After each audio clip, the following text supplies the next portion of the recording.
মা তারার একটিবার দর্শন পেলেই জীবন যেন সার্থক, এমনটাই মনে করেন বহু সাধারণ মানুষ। তারাপীঠে প্রতিদিন বহু ভক্তদের ভিড় দেখা যায়, আর কালীপুজোর সময় তো তারাপীঠে ভক্তদের ভিড় উপচে পড়ে।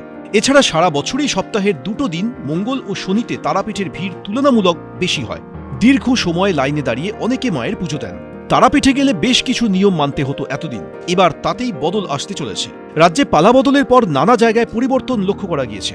এবার বিজেপি রাজ্যে ক্ষমতায় আসতেই তারাপীঠ মন্দিরে মায়ের দর্শনেও আসতে চলেছে নয়া নিয়ম।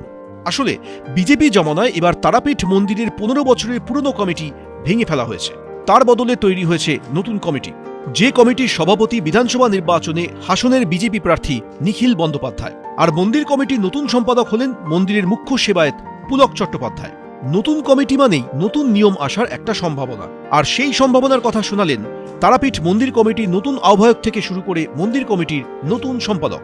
তারাপীঠ মন্দিরের ঐতিহ্য ফেরাতে যারা তীর্থযাত্রী পুণ্যার্থী যারা আসবে তাদের সুবিধার কথা মাথায় রেখে যা যা নিয়ম কানুন করা দরকার সেই সমস্ত নিয়ম কানুন এখানে বলবৎ হবে। একদম ভোরবেলায় মন্দিরের গর্ভগৃহ খোলা থেকে নির্দিষ্ট সময়ে পুজো চালু করা থেকে দুপুরে ভোগের টাইম, ভোগের পরে আবার দর্শনার্থীর জন্য মন্দিরের গর্ভগৃহের গেট খুলে দেওয়া থেকে সন্ধ্যা আরতি থেকে রাত্রে মন্দির বন্ধ অবধি সমস্ত মানুষের কথা মাথায় রেখে, সমস্ত তীর্থযাত্রীদের কথা মাথায় রেখে একদম সময়সূচি অনুসারে মন্দির চলবে। সমস্ত সেবায়তের চাইছে যে মন্দির একটা নিয়মে আসুক। বর্তমানে সনাতনী সরকারও গঠন হয়েছে, যার মুখ্যমন্ত্রী মাননীয় শুভেন্দু অধিকারী। তিনি যে বার্তাটা দিয়েছেন যে সমস্ত মন্দির স্বচ্ছভাবে যাতে চলে, সেই কথা ভেবে এই নতুন কমিটি তৈরি করা হয়েছে। এবং তীর্থযাত্রীদের যেটা মেন, মায়ের কাছে যেটার জন্য আসেন সেটা হচ্ছে একটু মায়ের মুখটা দেখার জন্য, দর্শন। সেই দর্শন যাতে মানুষ ভালোভাবে করতে পারেন সেদিকটা অবশ্যই এই নতুন কমিটি সমস্ত সেবায়তদেরকে নিয়ে আলোচনা করে নিয়মকানুন তৈরি করবে। এবং পাশাপাশি যে 2টি লাইনের মধ্যেই আমরা রাখার চেষ্টা করব মানে হবেই এটা, সেটা হচ্ছে একটা সাধারণ লাইন আর একটা থাকবে বিশেষ দর্শনার্থী লাইন। আর কিছু কিছু ক্ষেত্রে প্রশাসনিক বা যে ধরনের যারা প্রোটোকল পায় সেই প্রোটোকলের জন্য একটা লাইন থাকবে, আদার্স কোনো লাইন কিন্তু মন্দিরে চলবে না। পাশাপাশি তীর্থযাত্রীদের কাছেও বা আমাদের বীরভূমের যে সমস্ত তারাপীঠ যারা আছেন তাদের কাছেও এই বার্তা দিতে চাই, মায়ের মন্দিরে যখন পুজো দিতে আসবেন অবশ্যই হাতে একটু সময় নিয়ে আসবেন। মানে আসা মাত্রই হয়তো এসেই পুজো দেব, এই মানসিকতাটা আপনাদেরকেও চেঞ্জ করতে হবে। তাহলে আমাদের কমিটিকে এইভাবে আপনারা সাহায্য করলে আমরা সুন্দরভাবে এই কমিটি পরিচালন করতে পারবো। বীরভূম জেলার তারাপীঠ শুধু একখানা মন্দির নয়, এই মন্দির তন্ত্র সাধনার অন্যতম প্রধান কেন্দ্র, কোটি কোটি ভক্তের বিশ্বাসের ঠিকানাও। প্রতি বছর দেশ বিদেশ থেকে লক্ষ লক্ষ মানুষ মা তারার দর্শনের জন্য তারাপীঠে যান। তারাপীঠ মন্দির পবিত্র মন্দির, ঐতিহ্যশালী মন্দির। এই মন্দিরে দেশ থেকে বিদেশ সমস্ত লোকেরা আসে, তীর্থযাত্রীরা আসে। সেই মন্দিরের একটা নিয়মকানুন আছে।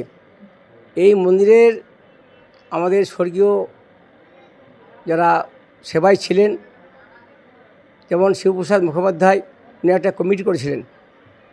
সেই কমিটির নিয়ম ছিল যে প্রতি বছর বৈশাখ মাসে সাধারণ সভা হবে।